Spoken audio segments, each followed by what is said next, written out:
ኡስማን ባላዱ ኧረ በስመ አብ በቃ በሉት። እኔ በሉት።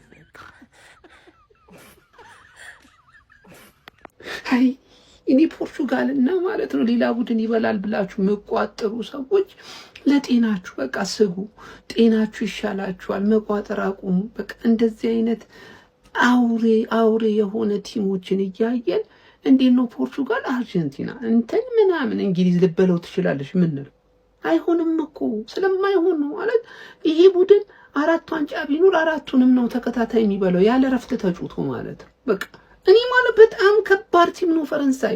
እያያችሁት ነው፣ እያስተዋላችሁት ነው። እንዴ ስንት ተጫዋቾች ቤንች አሉት ደግሞ ብላችሁ አስቡ። ኖርዌይ ማለት ነው እንደሚሰጠው ስለሚያውቅ ነው። ሁለተኝነት ተመችቶት ነው ቤንች ምናምን አድርጎ ገባ እንዳትለኝ። ቋሚውንም ይዞ ቢገባ ይረግጧል፣ ሆዱን ነው የሚረግጠው። ገብቷል አይደል? እሱ ስለሚያከብሩን ጠብቆ ሁለተኝነቱን እንደማይነካበት ገብቶት ነው ገብቶ የተጫወተው ኖርዌይ። ግን ይሄ ቡድን ወየውለት ላገኘው ብሔራዊ ቡድን ወየውለት። በቃ እኔ ይረማመድበታል፣ ይጸዳዳበታል ይሄ ቡድን ብቻ በጸሎት እንጂ በብቃት የሚሆን አይደለም ይሄ ዓለም ዋንጫ። እሱን አስባችሁ ግቡበት መቋጠሩ አካላት። ኧረ አይሆንም በቋጠሩ። ይሄን ጨዋታ ሃላንድ ቨርሰስ ኤምባፔ እንዳይሆን መጀመሪያ ኖርዌዮች ከለከሉን ማለት ዴምቤሌ 7ኛ ደቂቃ 20ኛ ደቂቃ 32ኛ ደቂቃ ሃትሪክ ሰርታ ሰከንድ ሃፍ የምትቀጥል ስለመሰለው ኤምባፔ የመጀመሪያው የተቀየረው ተጫዋች ማን ነው? ዴምቤሌ ማለት 64ኛ ደቂቃ ላይ ቀየረው ነው ማለት ገባ አይደለ? ከዛ ላይ ሞከረ በቃ ዛሬ አሲስት ነው እንጂ ጎል የለም ሲሉት ማለት ነው ተቀይሮ ራሱን ቀይሮ በጆን ፊሊፕ ማቴታ ከቀየረ በኋላ ዱዌ ተፈቅዶልኛል ማለት ነው ብላ እሷም እኔም አለው ብላ እንዳገባሽ ገባ አይደለ? ምክንያቱም ክልክል ነው። አረ ዴምቤሌ ተው ሰውዬ እንዳይጠም እንደ ነው ለማን የሚገራርም ሃትሪክ በ32 ደቂቃ ሰርታ ሰከንድ ሃፍ ላይ ቁጭ በይ ተባለች። በቃ አንቺ አበዛሽ አንቺ ቁጭ በይ ተባለች። ድብደባ ነው የተካሄደባት ከኖርዌይ ደደብ ተጫዋች ስትራድ ላርሰን ማለት ፔናልቲ መሳቱን ብቻ ተሆና ማለት ፈርስት ሃፍ ያቺን ኳስ እንደዛ አውርደ ከዛ ሰቀልከው። በጣም ነው የምትገርመው አንተ ጆን ፊሊፕ ማቴታን ቤንች የሱ ቤንች መሆን ትክክለኛ ውሳኔ ማለት ገባ። ምክንያቱም እሱ ሚሳካለት ደደብ ነው፣ አንተ ማይሳካለት ደደብ ነው። ተረዳኛ። ኡፓሚካኖ ደግሞ አይችልም። ኮናቴና ሰሊባ ነው ደቅ ማድረግ ያለብህ ገባ። ኤምባፔ ኮናቴና ሰሊባን ደቅ ብታደርግ ይሻላል። አንተ አንድ ጎል አግብተን ታሸንፋለህ። ያራድዬ ልጅ ገባ አይደለ?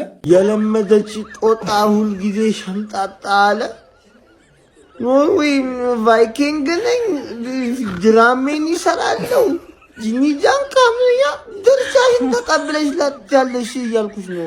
ኖርዌይ በቃ ድራማ የለም አባቴ ነውራንዲ ሼማንዲ አንተ ሸርኪንና ባርኮላን ቤንች መያዝ ነውር ምንድን ነው? ፊፋ አመጣጥነና እኔ ዝም ብዬ ገና ሳይደርሰው ከፖርቹጋል ከተሳቀቅ ያለኩኝ እኮ ከዚህ ጋር እንዴት ነው የምንጮተው? አመጣጥነን ፊፋ የምታመጣጥ እንኳ ያለዛ አንጮት ምንም ነገር የለም። ምንድን ነው ያላ በጣም የሚደበረው እንዴ?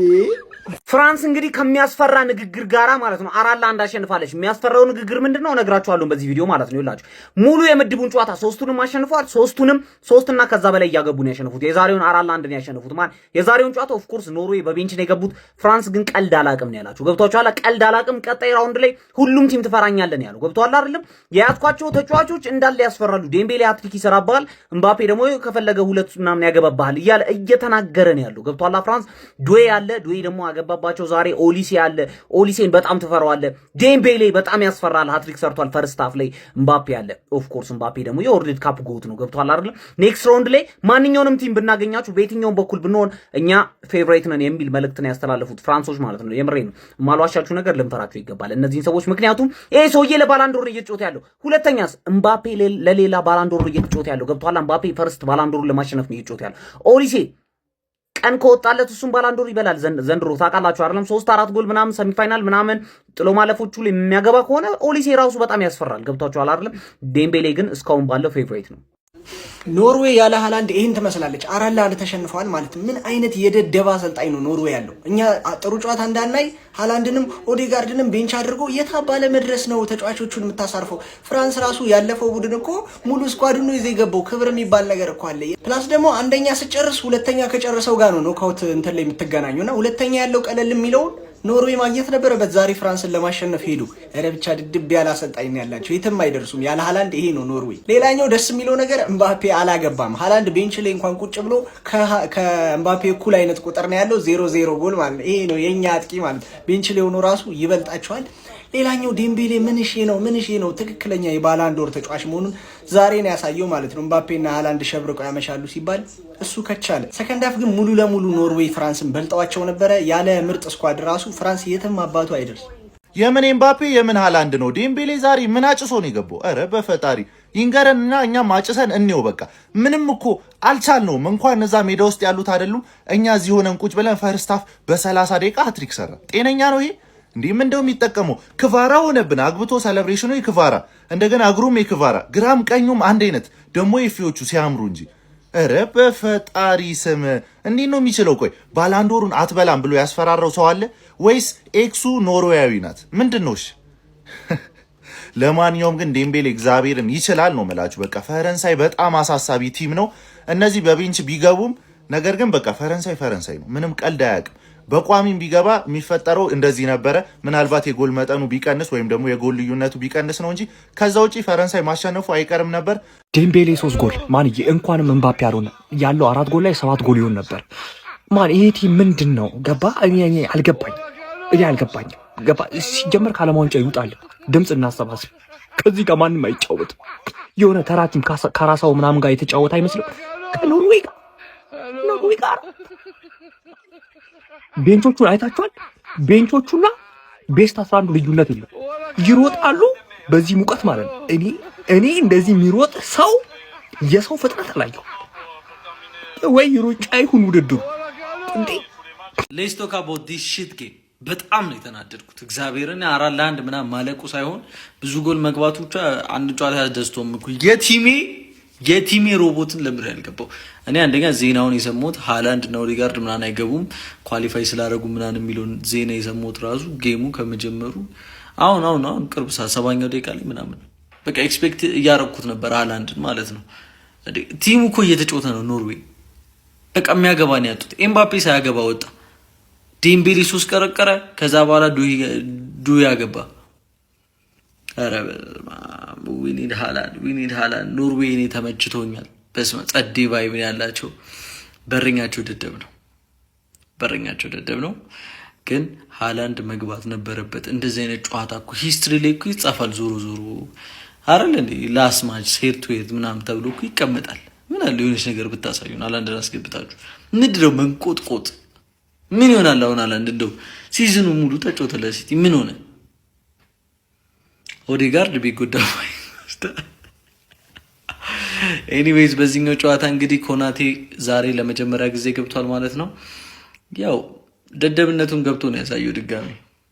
ምክንያቱም ከኩንዴ የሚሰጣቸውን ኳሶች እያመለጠው ነበረ። ከዛ ኩንዴ ላይ ነው የሚጮው ምናምን ነገር።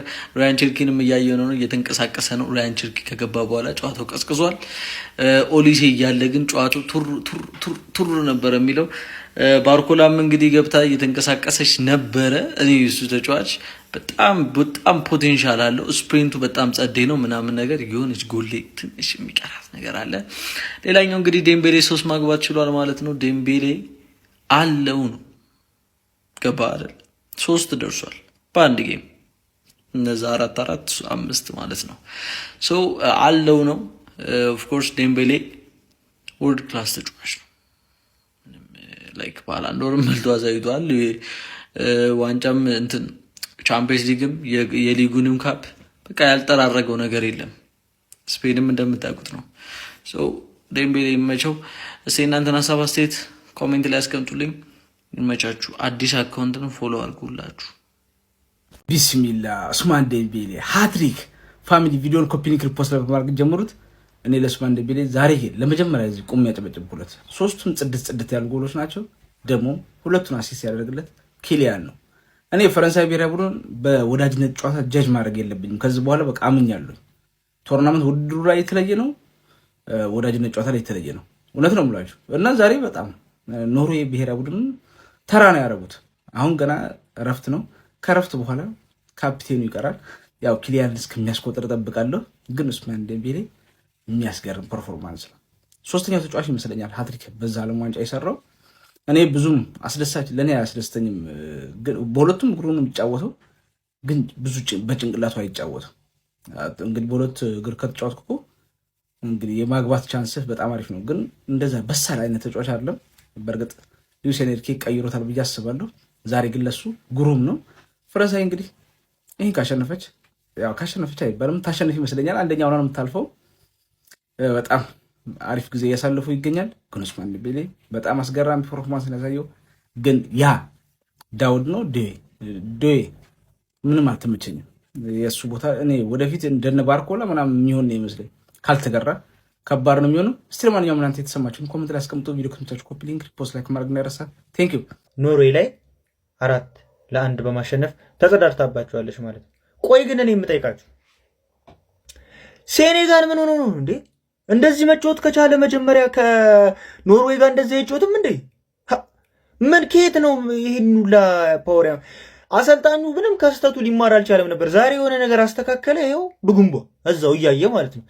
በጣም የሚገርማችሁ ማለት ነው ምርጡ ጨዋታ ግን የነበረው መጀመሪያ ላይ በተለይ ኖርዌይ ከፈረንሳይ። ኖርዌዮች እናንተ ቤንቾቻቸው ራሱ ሙድ በጣም ነው የሚችሉት። ከምር አተረረረ ቤንቹ ራሱ ሲችል እስቲ አስበው ሃላንድና ኦዴጋርድ ቢኖሩ የተፈጠሩት ቻንሶች እንዴት እንደሚገቡ ያኔ ያሳያቸው ነበር። ሃላንድ የሚባለው ንጥረ ነገር ምን እንደሚደረግ ያሳያቸው ነበር፣ ግን አልገባም። ኢቨን የፔናልቲዋ ሰዓት ላይ ቢያስገቡት ኖሮ 3 እኩል ይወጡ ነበር። ከምር አተ ኖርዌይ በጣም ነው የሚችለው። ይሄ ደግሞ አተ ምን ሆነ ነው እንዴ?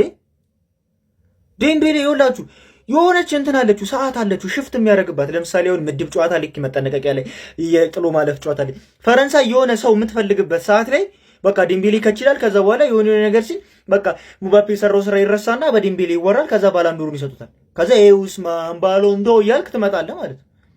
ምን ሆነ ነው እንዴ?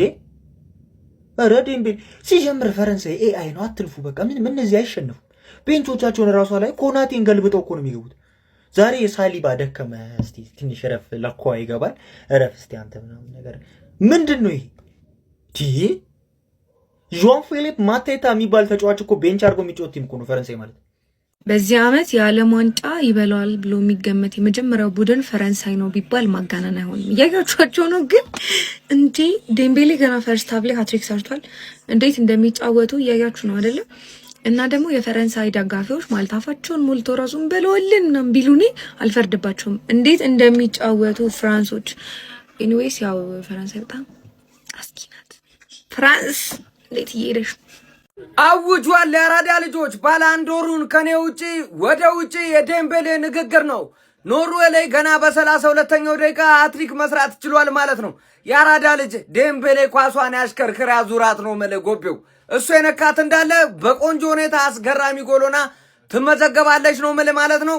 ብዘገይም አልቀረውም። መረበለው የዘንድሮ የዓለም ዋንጫ ኮከብ ግባግቢ እጅግ በጣም አጓጉ ሆኗል ማለት ነው። የአራዳ ልጆች ዳምቡ የአራዳ ልጅ ከች ብሏል ማለት ነው። እያሟሟኩ ነው ወደ ባላንዶሩ።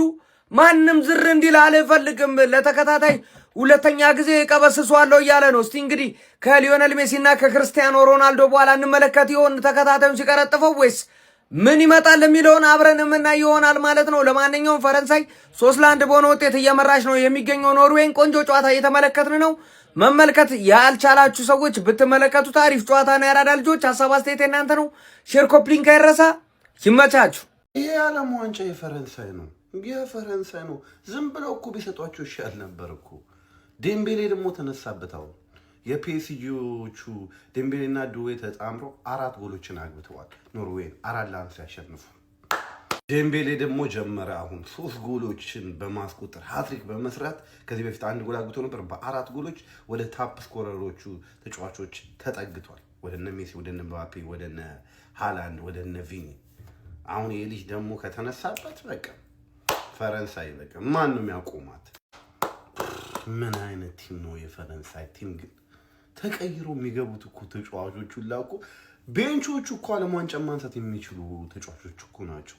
እነ ምባፔን ምናምን አስቀምጦ እንኳን በነ ቼርኪ በነ ምናምን እንኳን ቢገባ እኮ ቲም እኮ የሚገርም ቲም እኮ ነው። ምንም አያወጣለትም። እነ ኦሊፊ ነበር።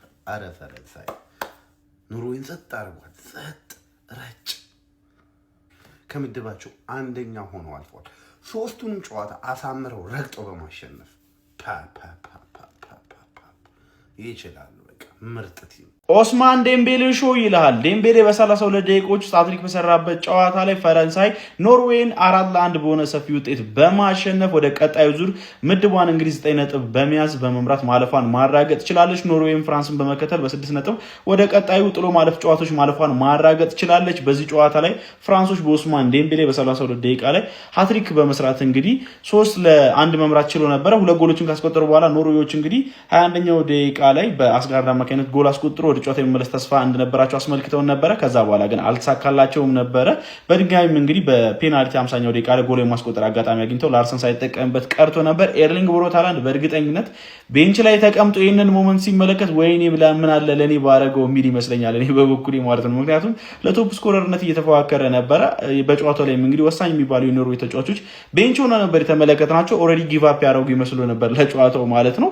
ከዛም እንግዲህ ዴዛይር ዱዌ 94ኛው ደቂቃ ላይ ሌላ ጎል ለፍራንስ አክሎ ጨዋታው 4-1 በፍራንስ አሸናፊነት ተጠናቋል ማለት ነው። ፍራንሶች በጣም ጥሩ ፐርፎርም አድርገው ነበር። ውጤቱ አይገባቸው ማለት አይቻልም። በኖርዌዮች በኩልም እንግዲህ ጥሩ አጋጣሚዎች የተገኙ ቢሆንም ሳይጠቀሙባቸው ቀርተዋል ማለት ነው። ስለዚህ ጨዋታ ያላችሁን ሀሳብ አጋሩኝ። የፕላስ ምልክቱን በመጫን ፈጣንና አዳዲስ የሆኑ እግር ኳሳዊ መረጃዎችን ማግኘት ትችላላችሁ። ኦስማን ዴምቤሌ ሾው ይልሃል። ጎሎቹን እየተመለከታችሁ ስለ ጨዋታው አንዳንድ ነገር ልበላችሁ። እንግዲህ በሶስተኛው ዙር የምድብ የዓለም ዋንጫ ጨዋታ ፈረንሳይ ኖርዌይን 4-1 በማሸነፍ የምድቡ የበላይ በመሆን 9 ነጥቦችን ይዛ ወደ ቀጣይ ጥሎ ማለፍ ዙር ማለፏን አረጋግጣለች። በዚህ ጨዋታ ላይ ኖርዌዮች ወሳኝ ተጫዋቾቻቸውን ማለትም ኤርሊንግ ሃላንድና ማርቲን ኦዴጋርድን አሳርፈው ነበር የገቡት። ያው ከዚህ ቀደም ባደረጓቸው ሁለት ጨዋታዎች 6 ነጥቦችን ይዘው ወደ ቀጣይ ዙር ማለፋቸውን በጊዜ ማረጋገጣቸውን ተከትሎ ወሳኝ ተጫዋቾቻቸውን አሳርፈው ነበር የገቡት። ፈረንሳይ ግን የመጀመሪያው አጋማሽ በተለይም የመጀመሪያው 32 ደቂቃ በኦስማን ዴምቤሌ ሃትሪክ ጎሎች ታግዛ ጨዋታውን ገላ ነበረ። በኖርዌይ በኩል በጣም ጥሩ ሲንቀሳቀስ የነበረው የቀድሞ የማንቸስተር ሲቲው ኦስካር ቦብ በጣም ጥሩ ሲንቀሳቀስ ነበር። ፔናልቲም አስገኝቶላቸው ነበር፣ ነገር ግን ላርሰን አልተጠቀመበትም። ፈረንሳይ እንግዲህ ለረጅም ደቂቃዎች 3-1 ስትመራ ነበር ጨዋታውን። ባለቀ ሰዓት ደግሞ ዴዜዶ የግንባር ጎል አስቆጥሮ 4-1 ተጠናቋል። ስለ ዴምቤሌ ወርቃማ እጅግ አስደናቂ ብቃትና ጎሎች ምን ትላላችሁ? ሀሳብ አስተያየታችሁን ኮሜንት ሴክሽን ላይ አጋሩ። የሜዳ ስፖርትን ፎሎ ማድረግ እንዳትረሱ። ኡስማን ባላንዶር ኡስማን ባላንዶር ኡስማን ባላንዶር አዳል ጀረላ ስለ ባላንዶር እኮ ነው እየወራን የነበረው። በኢራቅቷት ኖርዌዮች አምነው ነው የገቡት ሁለተኝነታቸውን ፈልገው። በነ ሃላንድ መሸነፍን፣ በነ ኦዲጋርድ መሸነፍን፣ በነ ሶርሎዝ ምናምን መሸነፍን አልፈለጉትም። ስለዚህ ቤንቻቸውን ተጠቅመው ኦስካር ቦብን ስትዘፈዘፈው ስታስቀምጠው ቆይታ እዚህ ጨዋታ ላይ ቤስት አድርገህ ምናምን ገባ። ይሄ ፍራቻ ነው የሚያሳየው። ፍራንሶች ግን ስርስ ብሎ አንደኝነታቸውን አስጠብቀው እዛ ሶስተኞችን ለማግኘት በሚመስል መልኩ በጥራት ነው እየተጫወቱ የሚገኙ። ምን ባለፈው መሞከር አለበት ያልነውን ኮኔን ኮኔ የሚባለውን አማካኝ ሞክሮታል በኢራቅ ጨዋታ። ዛሬም ደግሞ አሰልፎታል ከቹዋሚኒ ጋር ማለት ነው። ባለፈው ከራቢዮት ጋር ነበር ያሰለው። ጥምረት ያበደ ይመስለኛል። ሚድፊልዱ ላይ ያለው ጥምረት ጥሩ ተጫዋች ነው። ዋንቱ ደስ ይላል፣ የሚጫወትበት መንገድ ምናምን ጸድ የሚባል። ከዛ ውጭ ግን ዴምቤሌ ምን አይነት ጎል ያስቆጠረው? ኪሊያን ምባፔ ምን አይነት ፓስ ነው? የመጀመሪያውን አሲስታይታችሁታል? አየው በቃ ከዛ በኋላ ባይመቸኝ ማይቻለሁ እዛ ቦታ ላይ ኳሱን አደርሰዋለሁ በሚመስል መልኩ ሸረፈለት ማለት ነው ያራዳጅ። ዛዲምቤሌም ልቅልቅልቅ በግራ በቀኙ አጣደፈው እኮ ጋይስ። ሃትሪክ ሰራ ማለት ነው። ሃትሪክ አራተኛ ጎል ያስቆጠረው ዘሎ ኮከቦች ጋር ያልደረሰ ያራዳጅ። እኔ ነኝ የምበለው ባላንዶሩ ሜኔ ጎልደን ቦሉ ሜኔ ምናምን ሁሉ ነገር የኔ እያለ ወይስማን ባላንድ። ለማንኛውም ገና ፈርስት ሃፍ ነው የጨዋታ ግድግድ ያለ ጨዋታ እንደሚሆን ተስፋ አደርጋለሁ። ፎሎ፣ ሼር፣ ኮፒ ሊንክ፣ ሪፖስት ማድረግ በጨራሽ እንዳይረሳ። ይመቻችሁ። አረ ዴምቤሌ ምን አይነት ጎሎችና ምንድን ያደረገው? በ32 ደቂቃ ውስጥ ኖርዌይ ላይ ነው ሃትሪክ የሰራው። ጎሎቹ እንዴት ነው የሚጸዳው? ሁለተኛው ጎል ደግሞ ሌላ ሌቭል ነው። ተመልከቱት። በስመ አብ ምን አይነት ጎል ላይ ነው። እስኪ በአእምሯችሁ ወደፊት ባላንዶር ይበላሉ ብላችሁ የምታስቧቸውን 5 ተጫዋቾች ጥሩልኝ። በቃ በእርግጠኝነት ፈረንሳይ ውስጥ አሉ ብዙዎቹ። ኦሊሴ፣ ኤምባፔ፣ ዱዌ፣ ቼርኪ። ዴምቤሌ በልቷል። በእርግጠኝነት ፋይናል ትደርሳለች። በቃ ትበለዋለች ብዬ ነው የምገምተው። ቆይ ፒኤስጂ ነው ወይስ ደግሞ ፈረንሳይ ነበረ ዛሬ የተጫወተው ማለት ነው? ከዛ በፊት ግን ማለት ነው የኖርዌይ አሰልጣኝ ምን አይነት ስራን የሰራው? ሃላንድና ኦዴጋርድን ቤንች አድርገህ በማንም በማናውቀው ተጫዋች ገብተህ ሙርት ይዝብናል። ይሄንም ስለታላቅ ጨዋታ ዜሮ ያደርገዋል። በእናታችሁ ቢያንስ ሃላንድና ኦዴጋርድ እንኳን ቢገቡ ጥሩ ጨዋታ እንመለከት ነበረ። አይኖ የምድር የመጨረሻ ጨዋታ ነው፣ ግን አትሊስት እነሱን አስገብተው ጥሩ ጨዋታ ብንመለከት ምን አለበት? ኦቨር ቤንች ያደርጋቸዋል። ፍርሃት ነው ወይስ ምንድነው? ጉልበት ለመቆጠብ የሚባል ነገር በጣም ነው የሚያስጠላ ስራን የሰራው ማለት ነው። ከዛ መቀጠል እንግዲህ ዴምቤሌ ዘንድሮን በቃ ባላንዶሩን ይዟለች ማለት ነው። በሁለት እጁ ግጥም አድርጎ ነው ያዘው። ከዚህ በኋላ ማንም ሰው ያስለቅቆ ግን ይሄን የፈረንሳይ ቡድን እስቲል አሁንም ማንም ሰው እንደማያቆመው ምልክት እየሰጠ ነው የሚገኘው ማለት ነው። ሴኔጋልን በዛ በኩል አሸነፋ አለው ብላለች ማለት ነው። ቢሆንም ግን ፈረንሳይ አሁንም በደንብ ልንመለከታት የሚገባ ብሔራዊ ቡድን ነች ማለት ነው። ዘንድሮ እስከ ፍጻሜ ድረስ ጠብቃታለሁ። ሜቢ ዋንጫውን የምታሸንፍ ይመስለኛል። ኡስማን ዴምቤሌ ፈርስት ሃፍ ሃትሪክ በ32 ደቂቃ ውስጥ ፈርስት ሃፍ ራሱ አልሞላውም 3 ጎል ጠቅ ምን የመሳሰለ ጎል ማለት ነው። ምባፔ ወስዶ አሲስት ያደርግለታል። ጭራሽ አሲስተርም ሆኗል ምባፔ ማለት ነው። እንዲህ 3 ጎል አላገባም። የሚያገባው ጎልስ ጥጉን ይዛል። ያቋል ቦታውን ወስዶ ቅርቅር ኤፌ እየወሰደ ማለት ነው። ፈረንሳይ እብድ ናቸው። ሙሉ ተጫዋቾቹ እብድ ናቸው። ቻምፒየንስ ሊጉን በልቷል ጀለስ ማለት ነው። ይህንንም ከበላ መብላቱ አይቀርም። በዚህ ሁኔታ ወርልድ ካፑንም ከበላ ኡስማን ባላንዶር ሲጀመርኩ ተዘፍኖለታል። ምንም እኮ ጥርጥር የሌለው ነገር ስለሆነ ማለት ነው። ደስ የሚለው የኔ ፋሚሊዎች ታውቃላችሁ፣ የኔን ቴሌግራም ተቀላቅላችሁ 20 ሺህ ብር እየጠበቃችሁ እንደሆነ አይ ነው 20 ሺህ ብር ነገ ጧት ስትነሱ አካውንታችሁ ላይ ገብቶ ስታገኙት ምንድን ነው የሚሰማችሁ? አት ኤምጄ ስፖርት 0 ብራችሁ ሰርች አድርጋችሁ ግቡና ሹፉ። እኔ የለሁበትም። አሁንም ሊንክ ባዮ ላይ ያለ እሱም ቢካለ ማለት ነው ኡስማን ባላንዶር እያልክ ማለት ነው። ሴጣን የሆነ ቀመር ነው የተሳካልን ማለት ይመቸን። ግን ይሄ በምስሉ ላይ የምታዩት የኡስማን ዴምቤሌ ግብ ነው። 30ኛው ደቂቃ 55 ሰከንድ ላይ የመጀመሪያው የፈረንሳይ ንክኪ ነበር። 31ኛው ደቂቃ 45ኛው ሰከንድ ደግሞ ኡስማን ዴምቤሌ ኳሷን ሲመታት ወይም ግቡ ሲቆጠር ያለው ሞመንተም 11ዱም የፈረንሳይ ተጫዋቾች በዚህ ግብ ላይ ተሳትፈዋል እና በጣም የሚገርም ግብ ነው እና ኡስማን ዴምቤሌ ሃትሪክ በመስራት ደግሞ ሶስተኛው የፈረንሳይ ተጫዋች ሆኗል። ጀስቲን ፎንቴን፣ ኬሊያን ኤምባፔ ብቻ ነበሩ በፍራንስ ባለፈው ዓለም ዋንጫ ላይ ሃትሪክ ሰርተው የሚያውቁት። ሶስተኛው ሰው ሆነ። ኢማጂን የመጀመሪያ ግባችሁን ባስቆጠራችሁበት ጨዋታ በትልቅ ቶርናመንት ሃትሪክ ስትሰሩ ኡስማን ዴምቤሌ ባክ ቱ ሂዝ ፎርም። በዛሬው ዕለትም ዴምቤሌ ወደ አቋሙ ተመልሷል። ሃላ ሃትሪክ ይላል። ይሄ ነው ማለት ነው። ወይኔ ጎሎቹ ሲጸዱ። ቆይ ደግሞ ሃላንድ እንዴት ቤንች ይሆናል? አረ ኖርዌይ በኢየሱስ ስም አይሆንም። ሁለት አሰልጣኛችሁ በኢየሱስ ስም አይሆንም። እንዴት ሃላንድ ቤንች ይሆናል? ብቻ ሃላንድ ባለመኖሩ በደንብ ተጠብጠቡ። በደንብ የኡስማን ቤንዴሌዋ ሀገር ፈረንሳይ ማለት ነው ኖርዌይን 4-1 በሆነ ውጤት ማለት ነው ድብድብ ርምርም ማርጋት። ያው ሁለቱም ማለፋቸውን አረጋግጧል። ግን የክብር ጉዳይ የሚባል ነገር አለ ማለት ይሄ ሰውዬ ሃትሪክ ነው የሰራው። ስለዚህ ያ ኡስማን ባላንዶር ማለታችን አይቀርም አሁን ይሄን የዓለም ዋንጫ ካሳካ ማለት ነው። ለማንኛውም 4-1 በሆነ ውጤት ፈረንሳይ ኖርዌይን ማለት ነው አርጋታለች። ሌላኛው የራግቢ ጨዋታ የሚመስለው ደግሞ ኢራቅ ከሴኔጋል 5-0 በሆነ ውጤት ማለት ነው ጨዋታው ሊጠናቀቅ ችሏል። ያው ሴኔጋል ምርጥ ሶስተኛ በመባል እንግዲህ ያው ሌላ ፕሌይኦፍ ጨዋታ እያለባት እንግዲህ ምድቡን መቀላቀሏን አረጋግጣለች ማለት ነው። ያው ፕሌይኦፉን ካለፈች በኋላ ነው ከዋናዎቹ ሀገራት ጋር የምትጫወተው ማለት ነው። ለማንኛውም እኔ ዓለም ዋንጫው ራግቢ እየሆነብኝ ነው። አሁን አስቡት፣ በጦርነት የደቀቀች ሀገር እንደው ዓለም ዋንጫ የተሳተፈች እናት ሀገር ማማ ሀገር ኢትዮጵያ። እሺ አሁን ስለዚህ ጨዋታ እኔ ምን ብዬ ላውራ? እኔ እኮ እናቴ ትሙት፣ እኔ እኮ አሁን ጨዋታው እኮ ይኸውልህ 4-1 ማለቁ አይደለም የደበረኝ ማለት ነው እንቅልፌ ማጣቲ። እኔ እኮ አሪፍ ጨዋታ እመለከታለሁ። በቃ ቢያንስ ኤርሊንግ ብሩት ሃላንድ ከሚባፔ የሚባለው ኮምፒቲሽን ዛሬ በአሪፉ እመለከታለሁ ብዬ ነው እስከዚህ ደቂቃ የተቀመጥኩት። ግን ምን ዋጋ አለው በዚህ መላጣ በሆነ አሰልጣኝ ማለት ነው። እኔ እናቴ ትሙት አሁን እኔ እንደው ኧረ በፈጣሪስ ምን አይነቱ ነጫጭባ የሆነ አሰልጣኝ ነው። የዓለም ዋንጫ ጨዋታ እኮ አይመስልም እንዲህ የሰፈር የመንደር ጨዋታ እኮ ነው ያደረጉት ፈረንሳዮች። ዴምቤሌ ብቻ እሺ ቢያንስ ይቅር እሺ ሰከንድ ሃፍ እንኳን እነዛን ተጫዋቾች ቀይሮ ለማስገባት ፍቃደኛ አይሆንም። አልፏል እኮ እናውቃለን እኮ ግን ቢያንስ አሪፍ ጨዋታ አያስመለክተንም። አረ እኔ አንዳንድ ጊዜ ማለት ነው ከአሰልጣኞች በጣም የሚደብረኝ ነገር ቢኖር እንደዚህ አይነት ኤክስፐሪመንት ፍልስፍና በቃ አረ ጋድ። ለማንኛውም ፈረንሳይ 4-1 በሆነ ውጤት ታሸንፋለች። ሼር ኮፒ ሊንክ አድርጉት። ይመቻችሁ። በዚህ ጨዋታ ሁለት ጸዴ ቋጠሮ ነበር የቋጠርኩት። ፈረንሳይ እንዳትሸነፍ ወይ አቻ እንድትወጣ ወይ እንድታሸንፍና ሜባፔ እንዳያገባ ነበረ ቋጠሮ። ሁለቱም ቋጠሮ ተሳክቷል። ዴምቤሌ ሃትሪክ ሰርቷል። ዱዌ አንዱን አግብቷል። ጸዴ ጨዋታ ጠብቄ ነበረ። የኖርዌይ አሰልጣኝ ይመቸው ተምች ነው። ሁለተኛነቱን ፈልጎታል መሰለኝ። ወደዛ መሄድ አልፈለገም። በቤንች ገባ። ያው ፈረንሳይ ዶሚኔት አድርጋችኋለች በደንብ።